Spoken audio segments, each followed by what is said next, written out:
Hello and welcome everyone. I don't know if that's being picked up. Crap. Hello and welcome everyone. This one's going to be a bit different in the fact that I wrote a damn script this time. That's right. That's why it took so long. And it's the end of the week. Plus the holidays. So, yeah. This one is going to be a semi-lore hidden history kind of thing for .hack. And this episode is going to be focused solely on the stuff that happened before the world even came out.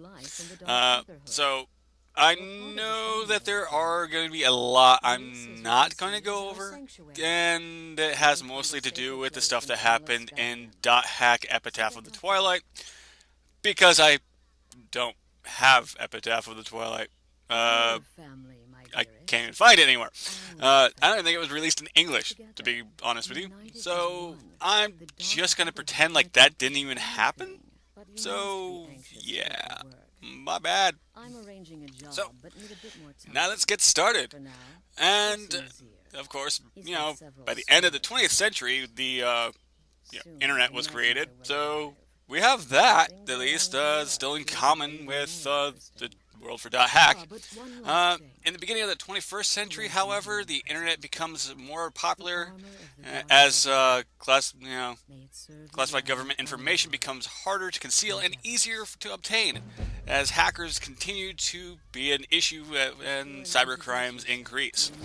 Then, around about, October 2002, the UN subsystem WNC was implemented in the winter meeting, which was held in January, however, of 2003. So about 3 months later, yeah. Okay, so now this doesn't seem to make sense because you don't know what half of this is. Because I took all the references from the actual book AI Busters, because it's got kind of like a timeline, and timelines tend to not have much information in them. So what I'm going by is the timeline, and yeah, so that's why it doesn't seem so wishy-washy. But 3 months later, the virus called Hello WNC infects up to 10 million users. So yeah, obviously things are getting bad at this point. In December of the same year, the Japanese youth who created the deadly flash virus is sentenced to death. If you don't know what the deadly flash virus is, well, yeah, you weren't alone on that one. They talk about that a little bit in AI Busters. It basically was well, if you remember how there was like this thing about Pokemon having a banned episode, it caused your computer screen to flash and loud noises to be played, and, all this other stuff, sending people into like epileptic seizures. So it was so bad that people actually died from it.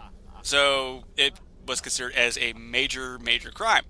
So yeah, there's a little bit of information there I was able to extract from the first book.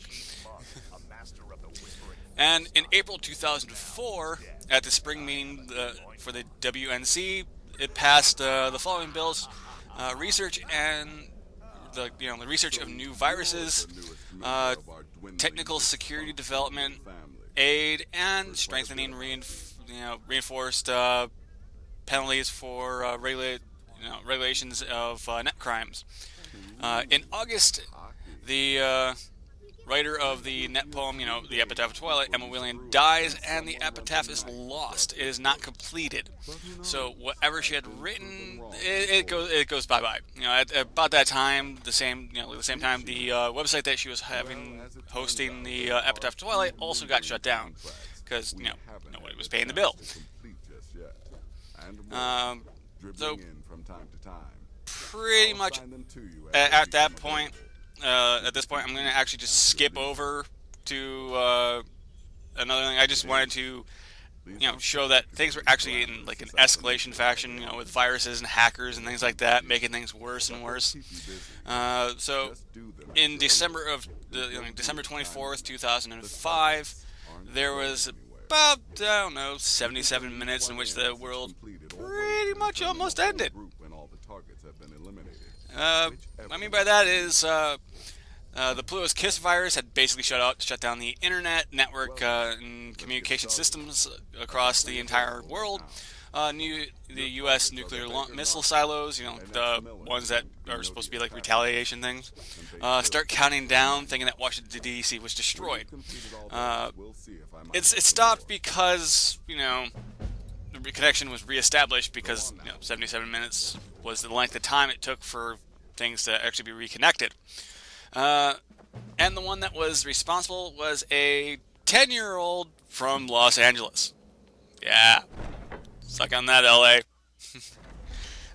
So in the following month, in January 2006, however, the Ultimate OS becomes the world's most commonly used operating system, and in the summer of that year, CC Corp takes over, becoming the foundation of the world. Harold Horwick also sells Fragment to CC Corp. Then, of course, nothing happens for like a year, apparently. So, in January 2007, Ultimate OS establishes 12 overseas affiliated firms, one of which is where Watanabe and Junichiro Tokuoka begin work on the Japanese version of the world. Keep in mind what those names are because they will come up later in future episodes. Watanabe will be in the actual next one because that is when AI Buster starts, picking up. Whereas Tokuoka, he'll be mentioned, but he takes more time. He's more prevalent during the time of the Twilight incident. So, moving along, the Ultimate OS fragments begin its test play. So, Fragment itself moves into like a test version of the game. So by July, Fragment becomes the most popular topic among online gamers and I guess magazines and probably even other things like that. Because it's pretty much the first game that's being developed for the Ultimate OS. In October, the WNC announces all computers to switch over to the Ultimate OS and declares that December 24th will now be called, Mother Mary's Kiss as an international holiday. So, at the end of the internet creates a new holiday. Go figure. And in that same month, CC Corp also announces the release of Fragment, which later becomes known as the World, if you didn't know. In the beginning of November, the first few hours, the World is more than 100,000 orders.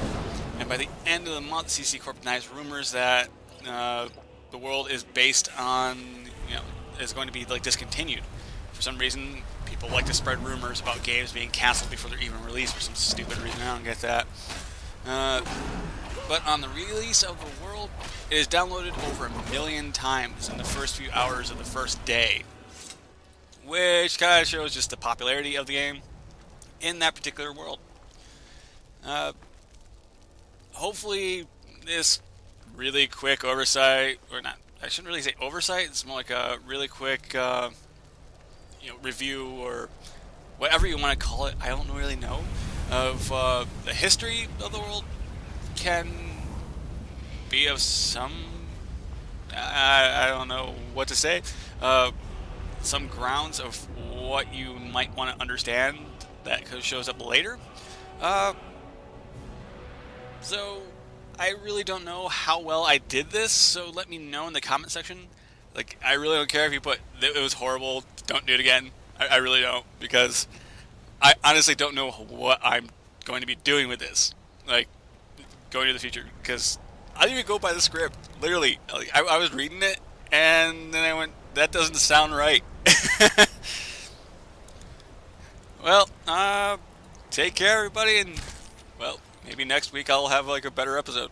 And don't mind the background of Skyrim, maybe the background noise. I don't know if you're picking up, because I'm also playing Fallout Shelter on my PC, which is also recording.